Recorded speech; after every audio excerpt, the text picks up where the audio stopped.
I call the Planning Commission meeting for September 4th, 2025 to order, and we'll begin with the pledge. That's crazy. I pledge allegiance to the flag of the United States of America and to the republic for which it stands, one nation, under God, indivisible, with liberty and justice for all. Jackie, will you please call the roll? Mr. Varga? Here. Mr. Crocker? Here. Mr. Haddon? Here. Mr. Perkovich? Here. Mr. Rossetti? Here. Mr. Tiedemann? Here. Mr. Cook? Here. I'll entertain a motion for the approval of the minutes from our regular meeting, August 14th, 2025. So moved. Jackie, please. Thank you. Jackie, please call the roll. Mr. Varga? Yes. Mr. Crocker? Yes. Mr. Haddon? Yes. Mr. Perkovich? Yes. Mr. Rossetti? Yes. Mr. Tiedemann? Yes. Mr. Cook? Yes. Under old business, we have an architectural review of a commercial building at 7850 Menor Avenue, Unit 100. That applicant has asked that remain on the table, so we're going to move on to new business. Item number 2, we have a preliminary subdivision to create 5 residential lots at 6494 South Cedarwood Road. Is that applicant here?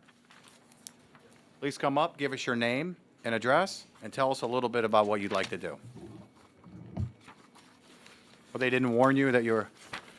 I didn't know who was talking. If it was And everybody speak into the mic and please spell your name for the clerk. Thank you. Scott Lowe, Lowe. The floor is yours. Or your address, I'm sorry. So we're just presenting to extend the end of South Cedarwood 185 feet and develop that unused property into 5 residential lots. Thank you. Could you just give us your address for the clerk? 5875 Hopkins Road, Menor, Ohio 44060. Thank you. Is that all you have? Unless you have questions. Okay, hold on one second. Kathy, anything from the administration? Well, maybe I'll just ask if the applicant could just kind of go into some of the existing site conditions on the property, particularly the wetlands and the wetland study that was conducted, and maybe some of the findings from that, and also the existing sewer easement. That would be helpful. So there's an existing sewer that runs into that creek in the back of the property, and originally the original plans for that development had South Cedarwood and Antoinette to connect at a 90-degree angle. But after doing the wetlands delineation, obviously there's a big section of wetlands there that kind of blocks that connection. So that's why the most reasonable option we could come up with was just the cul-de-sac and getting 5 lots in there instead of 8 or 10, whatever the original plan showed.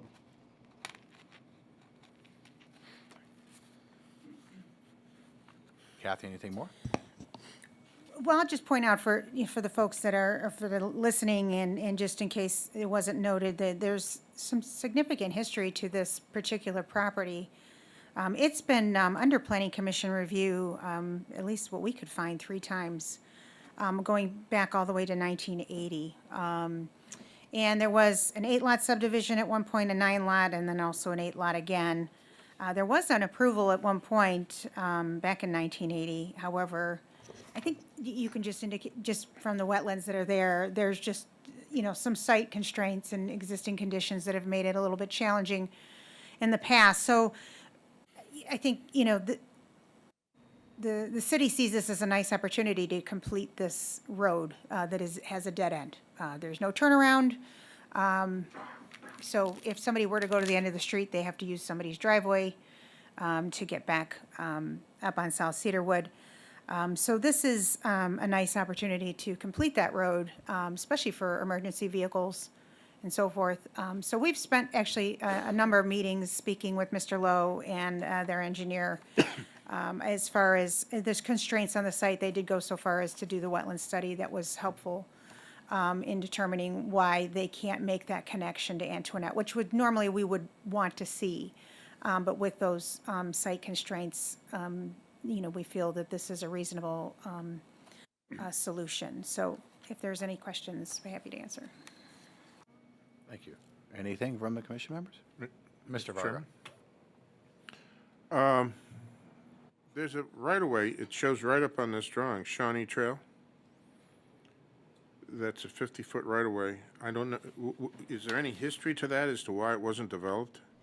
Why So it it's a- wasn't it's by a- the original developer? Why it wasn't connected to the street next to it? I don't know why it wasn't connected. It's a paper street. It is a legal right-of-way, but it isn't a physical. No, I Yeah, understand it's yeah. not there.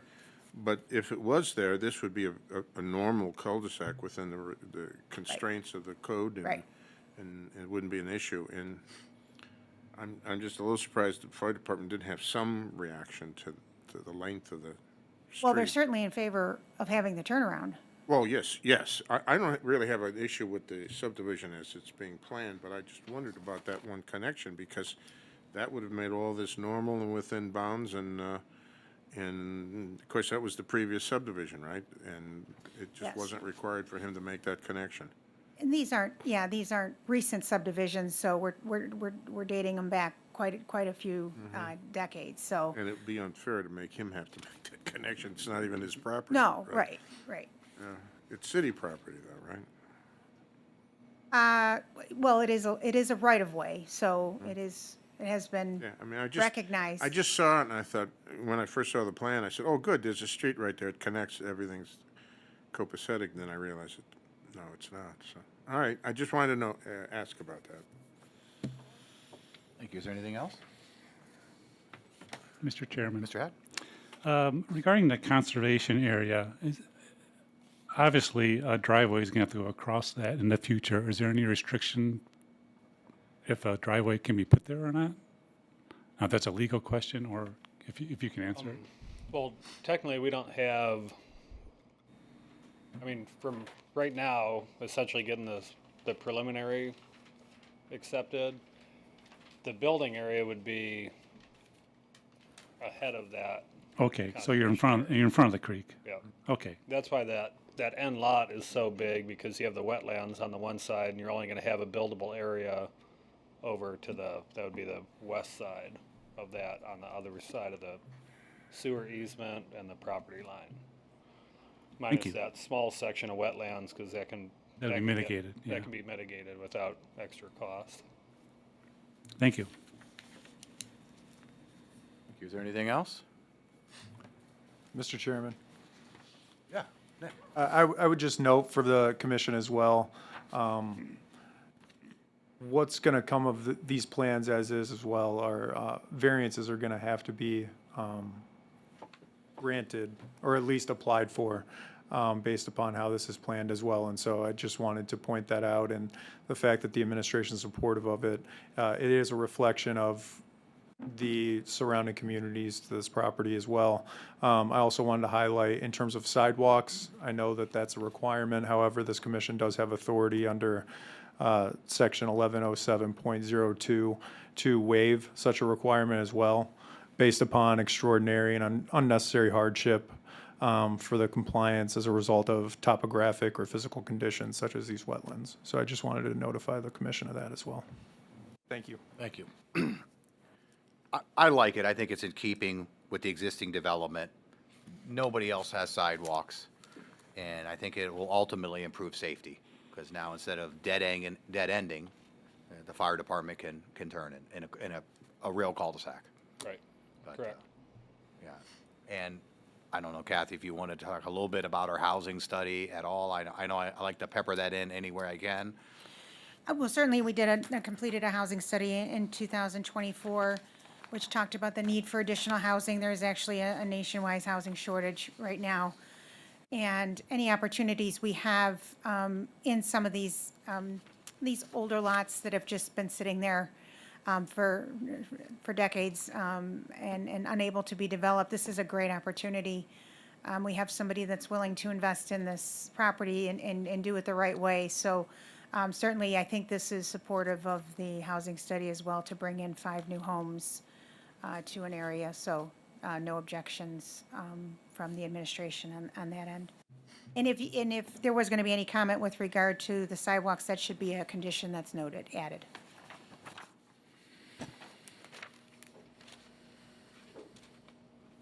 Anything else?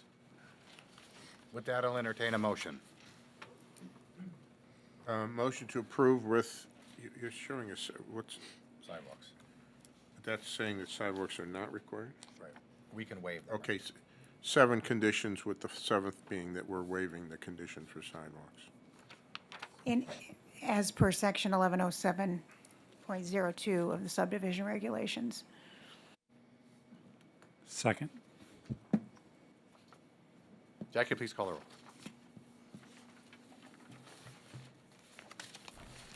Mr. Varga? Yes. Mr. Crocker? Yes. Mr. Haddon? Yes. Mr. Perkovich? Yes. Mr. Rosetti? Yes. Mr. Tiedemann? Yes. Mr. Cook? Yes. Thank you. Thank And you. Good luck. Yeah. Thanks. Also under new business, item number 3, a final site plan of a gas station, Sheets, at 6010 Heisley Road. Is that applicant here? You guys know the drill. Come on up, give us your name and address. Tell us a little bit about Sheets.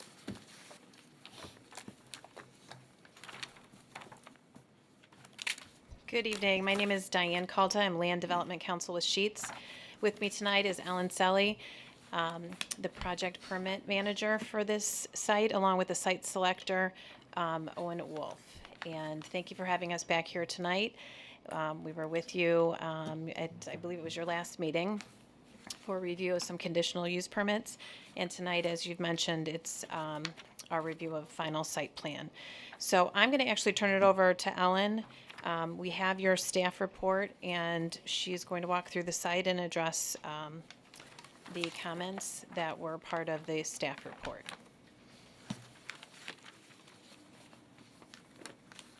Hi, I'm Ellen Selly. I'm with Sheets.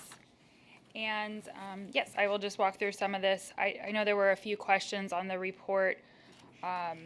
Page 2 talks about the drive-through. I think this is probably one of the biggest things. We did talk about it a little bit at the last meeting, and we made some adjustments. We moved where the menu board was.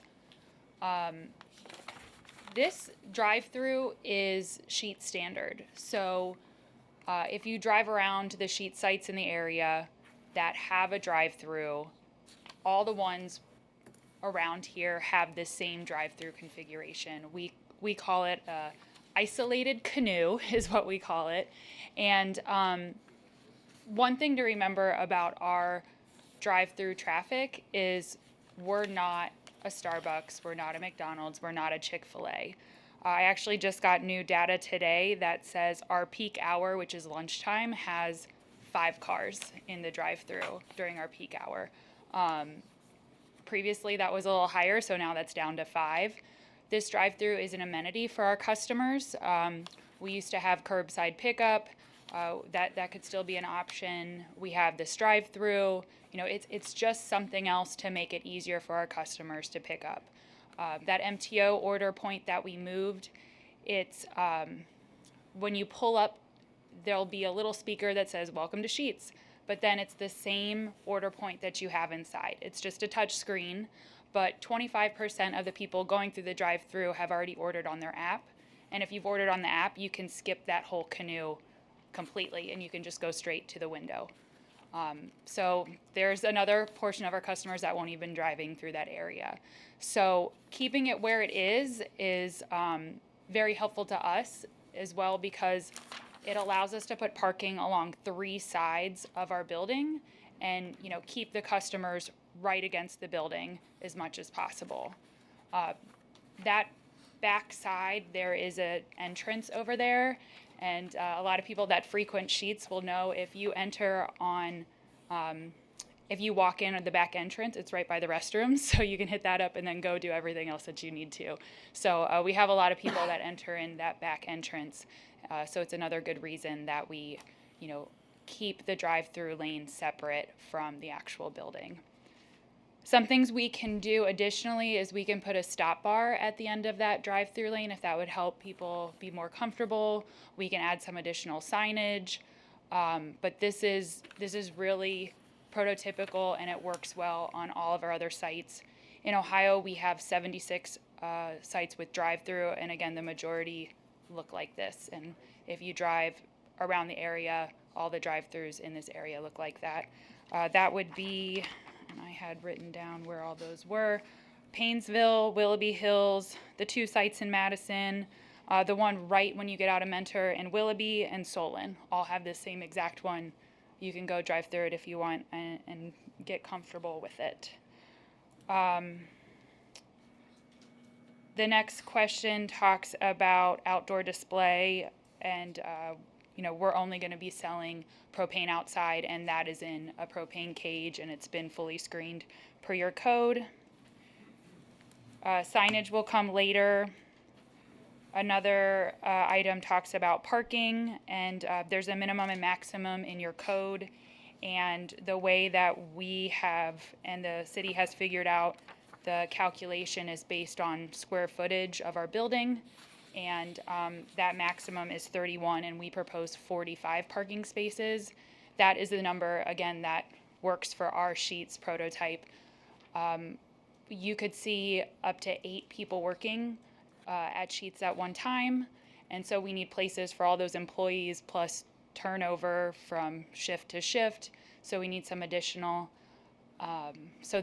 Those 45 spaces are needed on this site. Page 3 talks about EV charging. We have not included that in the site plan. Speaking to our 3 partners for EV charging, they do not intend at this point to use this location for EV charging. If that changes in the future, they would bring that through permitting and comply to all of your regulations, or come in front of the board if they were going to ask for a variance. But right now, it's not planned for this location. Landscaping, there were some questions to ask additional trees, or they asked to put some additional trees in. That's not a problem. We'll add those shade trees. And that was near that drive-through canoe and the dumpster, and then the other big parking or landscaping island. Yep, right there. So our landscape architect looked at doing that, and that wasn't a problem. We were going to keep all the proposed trees right now that are on site and then just add additional trees. And then we understand there's a bond, and we irrigate all of our sites, so that will be included with the building permit plans. Page 4 talks about a shielded light fixture. And so the only light fixture that points up is we have a flag. Yep, right in there. So that light shines up on the flag. Usually that's still allowed by code, but if that's not, then we can switch that and put a light on the building and shine down on the flag instead. So that can be up to you guys, whatever you prefer. It talks a little bit about directional signage. We won't put up signs that have sheets with an arrow. That's not what we do on our site, but there will be some more stop bars. Those are shown kind of around the ring road on the site, and then on the drive-through like we talked about, but we can add those in where they're needed. One of the things on traffic was, again, talking about that drive-through that I think I've gone over already. And then just the analysis and recommendations, going through those again, it was the drive-through was a concern there. And final site plan on page 5. 1, the comments per the city engineer shall be addressed as part of the permit application. That's okay. Number 2, a recorded copy of the cross-access easement language will be provided. That's fine. We're working on those ECRs. We'll provide those before we get our temporary C of O. 3 is the internal directional signage and pavement markings. We'll make sure those are shown. 4, site irrigation. We will do that. 5 talks about sodding and the shade trees. Not a problem. 6 is the floodlight, so you guys can let us know what you want to do with that. 7 is bicycle parking. We do have a bike rack shown on site. So if you come off Heisley Road and there's the sidewalk connection, it's actually further towards the left of the page if you want to move your cursor and just down a little bit on that side. Oh, here, it might be easier if I just open this up and show you where that is real fast.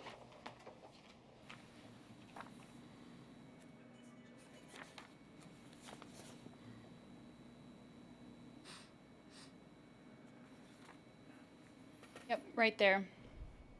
So it's just right off the sidewalk, and that's on a concrete pad. 8 was the EV charging. 9 is the display area for outside. That's not a problem. 10 is the signage, so we'll bring that through separately. And then architectural review, numbers 1 and 2, we're okay with that as well. And if you guys had any questions about the drive-through or parking, I'd be happy to go over those or anything else that you guys had. Thank you. Before we go through the rest of this, there is one gentleman that would like to speak. If you could just hang on. Jake, please come up, give us your name and address.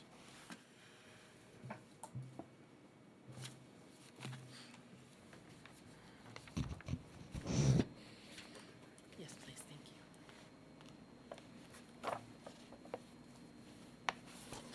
Hello, my name is Jake Balanik. Address is 8681 Hendricks Road here in Menor. You had a lot of my neighbors come up with concerns during our last meeting, and now that the final site is provided, I had some additional thoughts I wanted to present to you all. One of the concerns brought to your attention was delivery times. I know we do have a noise ordinance that was listed into the final site plan recommendation in 531. There's restricted hours of 11 p.m. to 6:59 a.m. But I want to know if there could be a condition, as that was a huge concern of delivery drivers coming in being a 24/7 business, that if it could be restricted during those times. I know noise is continuous over 15 minutes during those hours and 30 minutes continuous, but restricting deliveries during late night hours would be really nice because this business is very close to residents, especially elementary school right down the street. So that would be very respectful if we could have a condition regarding that, or at least bring the attention to sheets of a noise ordinance in that area. Hand in hand tangent was where the deliveries will be handled, either for fuel or the food inside the building, was unclear to me. It looks like it's on the south side during that grid pattern area for the fuel, but where the direction and pattern for the food will come. Prime example is Speedway on Menor Avenue in Heisley.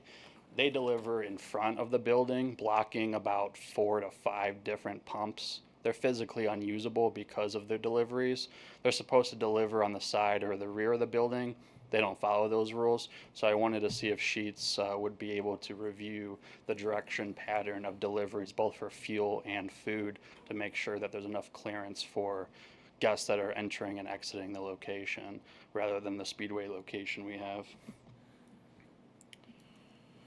Major concern I have is the light there. It's more for the city administration. If there already has been a lighting study completed, or there's a commitment of doing so, the distance between the south entrance exit of this location to the light of Heisley and Hendricks is roughly about 8 to 9 car lengths. At any given time, you'll see about 6 to 8 cars at that light during busy times. The light will only stay green long enough for 7 cars to pass it. I was actually timing it when I was there at the intersection the other day. So I know Sheets addressed that a gas station doesn't drive additional traffic, but you're going to increase traffic at that light specifically because of the right in, right out only on the north side of the business there. And I've heard Sheets has pretty awesome milkshakes, so I'm coming to at least try just the milkshake. So I'm going to give it a whirl. So I'll be coming there not for gas. But I was hoping that the light can potentially be reviewed to be extended and reviewed for a longer timetable that's currently set at.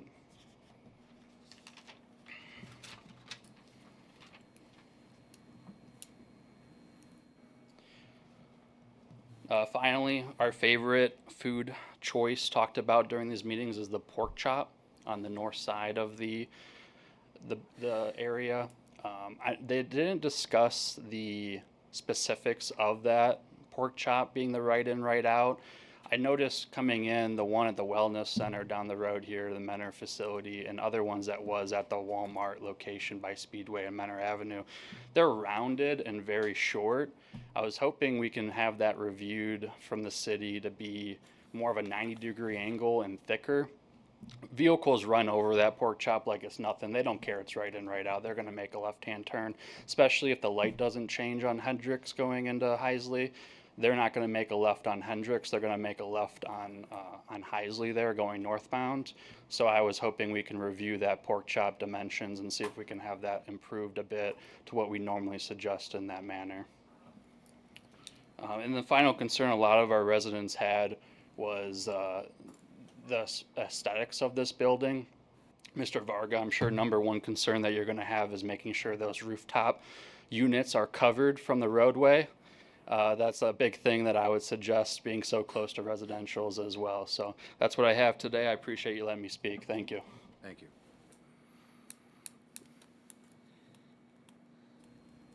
I guess let's just address some of those, I guess.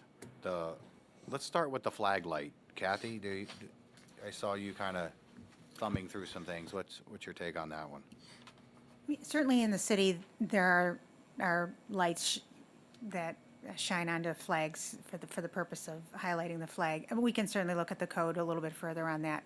It's just in general, our code for normal building lights and site lights have to be fully shielded. So we'll evaluate that further, and we can follow up with her on that. And Chairman, just to further that, proper flag procedure requires that a flag at night be illuminated. Not required, but it's the protocol, or it's the normal requirements for respect for the flag. So either that or they got to go out and take it down every night, and that becomes problematic. So the reason that flag is illuminated is for respect. And if the applicant can come back up, could you talk a little bit about the deliveries?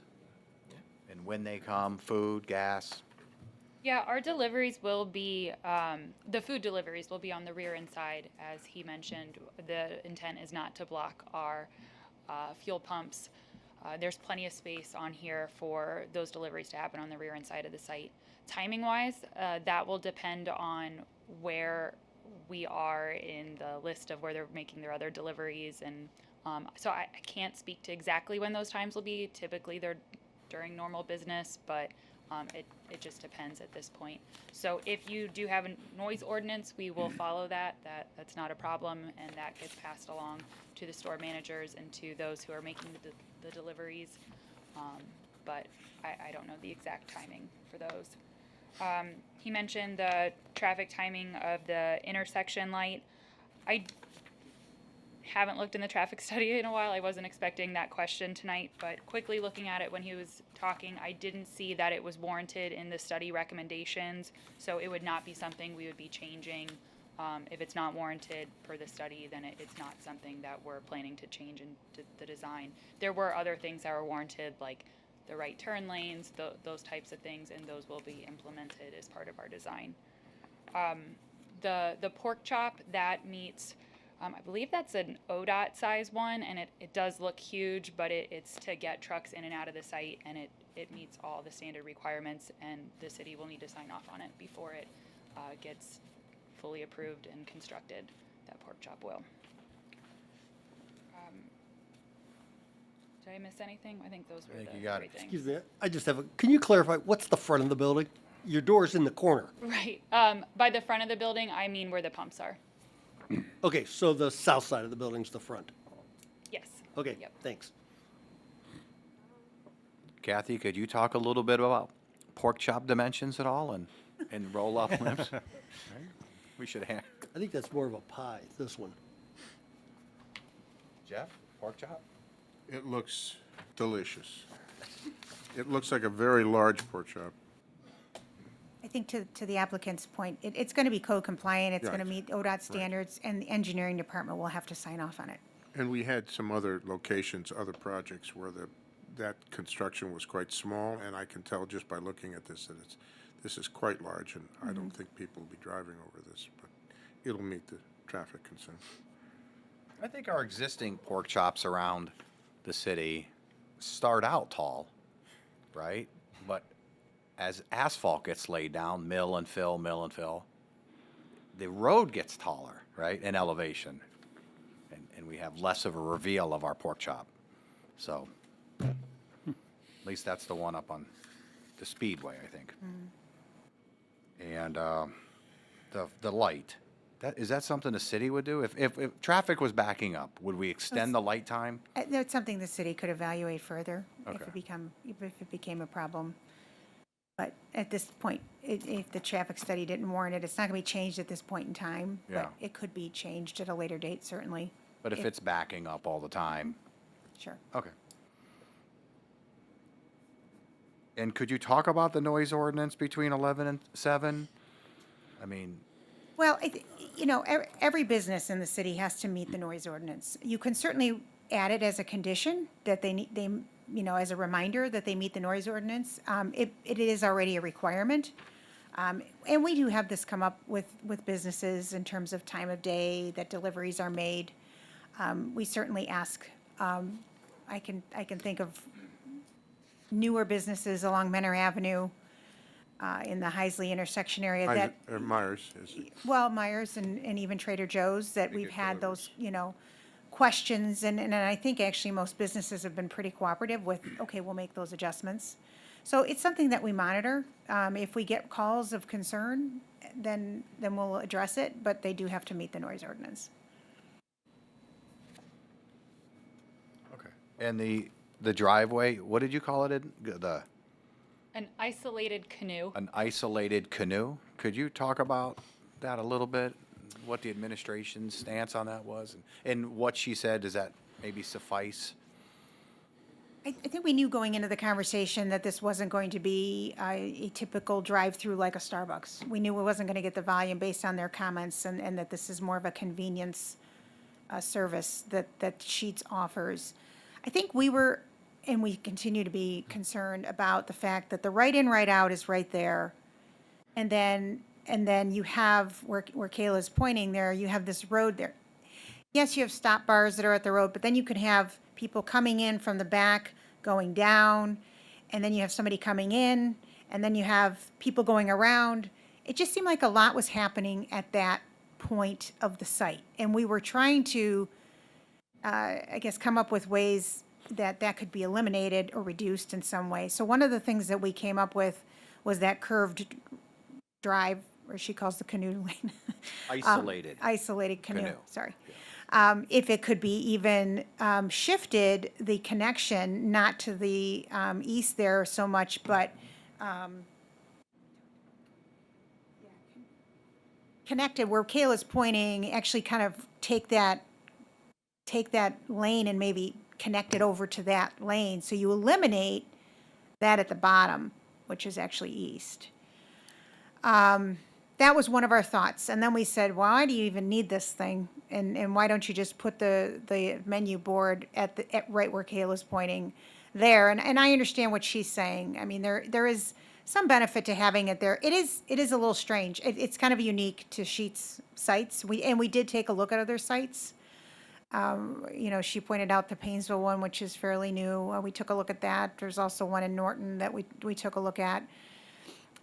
We just have concerns about, again, confusion, traffic confusion and circulation on site. So we were thinking that there were some other ways that possibly that lane could be either redesigned, redirected, or just eliminated. So that was our thought. Thank you. Do you have any thoughts on that? I think we also mentioned maybe putting, and I don't know if it showed up in this one or not, but putting some signage. So when you came in, if you took a right in and you're, that T there, that if you were trying to get to the drive-through or you're trying to get to the pumps, like which way to go, we could add some directional signage there. Again, that's not typical what we would do on a Sheetz, but we could definitely add that in here to help kind of the flow. Again, the number of vehicles that are going to be turning into there is very minimal.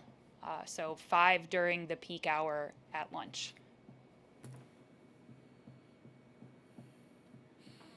Thank you. Anything from the commission members? Mr. Chairman, Mr. Dean? just to piggyback on what we were just talking about, the parcel to the north is going to get developed eventually, right? So we know something's going to happen in the future, and that's going to tie into what's going on right there, because somebody from Sheetz might want to go over to whatever is next door.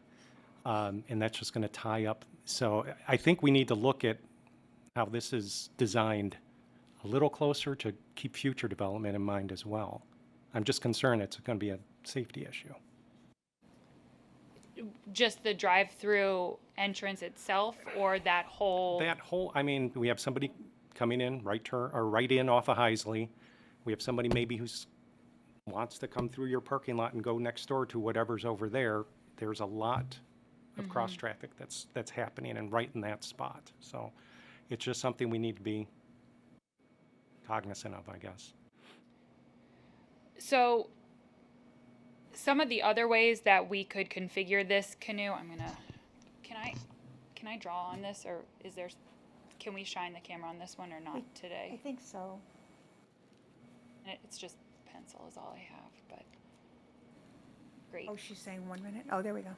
So some of the other ways we've done it is have it come, this way more to get it out of this intersection. We could look at flipping it back to this. We were just trying to hit that sweet spot of, 45 parking stalls. And that would get it away from here. But doing like a serpentine like this to get in just isn't gonna be, he won't be able to get a truck through that. It's gonna end up looking like this, and that's not really what we want. And, we don't really want it in this shared access drive either. We want the entrance to our drive-through in our site, not in the common area. So we could go back and look at flipping it this way, if that's something that the city would prefer.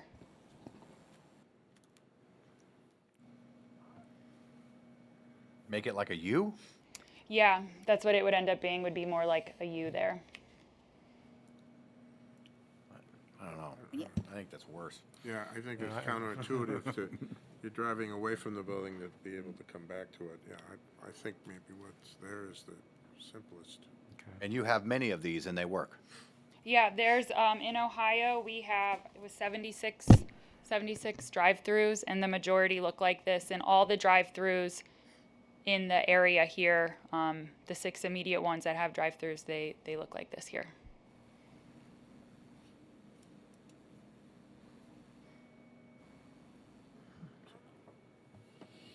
No, I'm fine.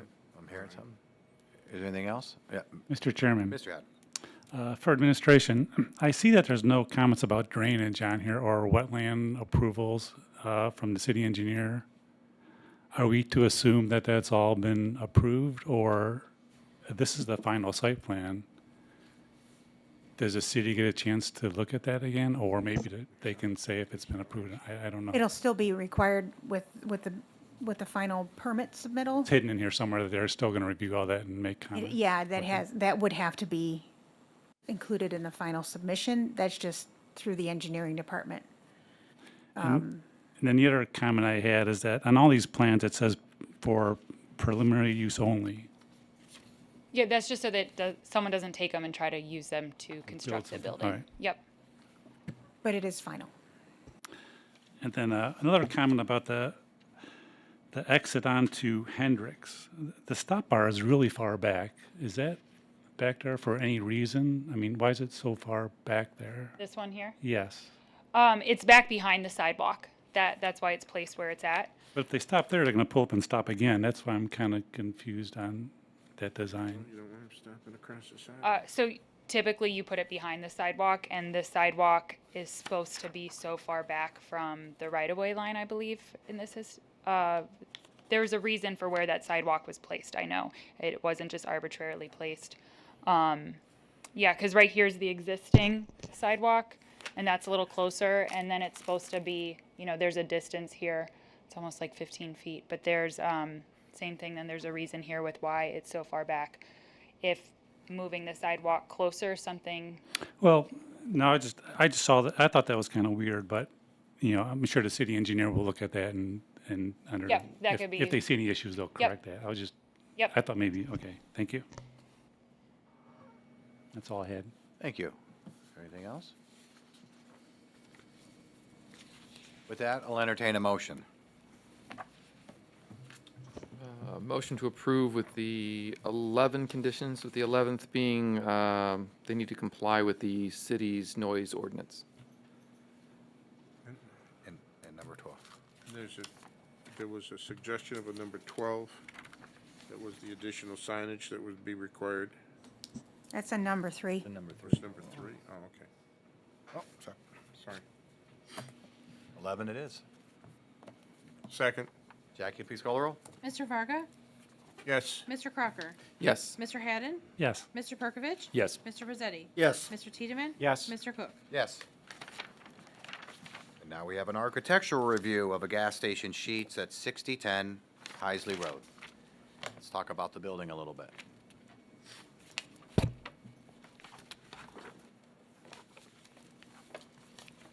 So this building looks very similar to the rebuild that was approved here a few months ago and is under construction. The only difference being that there is a drive-through on this one. So we have the landscaping around the building that's not typical for a Sheets, but it's required here. So we have added that in. The building is all brick with stone base. There's multiple entrances, as we have pointed out. And then the rear side of the building, there is still a propane tank outside, but that has been built to have some screening. So both sides are brick screening, and then there's a fence in front of it, and then that also has the safety bollards as well. We have outdoor seating that was shown on the other one. Sorry to flip back. And those have a fence around them, and as well as all of our patio furniture is bolted down, as well as our umbrellas, so those stay out year-round. Thank you. Kathy, anything from the administration? The applicant has provided the actual sample materials. We're happy to circulate them if you would like to see them. Amy? Anything from the commission members? Mr. Chairman? Mr. Varga?